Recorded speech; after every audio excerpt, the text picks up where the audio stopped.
अस्सलामुअलैकुम प्यारे बच्चों, किताबों की कहकशां में आप सबको खुशामदीद।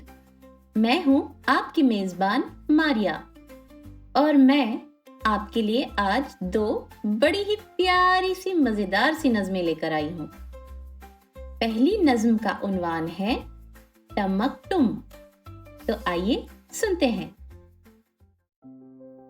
टमक टमक टमक टुम, तेरी चिड़िया की एक दुम, मेरी मैना के दो पर, एक इधर और एक उधर, तेरी चिड़िया शोर मचाए,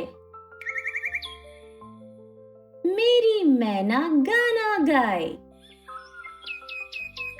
तो बच्चों, ये थी चिड़िया और मैना की नज़्म। अब हम आपको दो और परिंदों की नज़्म सुनाते हैं, जिसका उन्वान है दोनों शेर। लेकिन ये नज़्म शेर के बारे में नहीं है, ये परिंदों के बारे में है। एक था तीतर एक बटेर, लड़ने में थे दोनों शेर, लड़ते लड़ते हो गई गुम, एक की चोंच और एक की दुम। तो देखा बच्चों, लड़ाई झगड़ा करना कितनी बुरी बात है।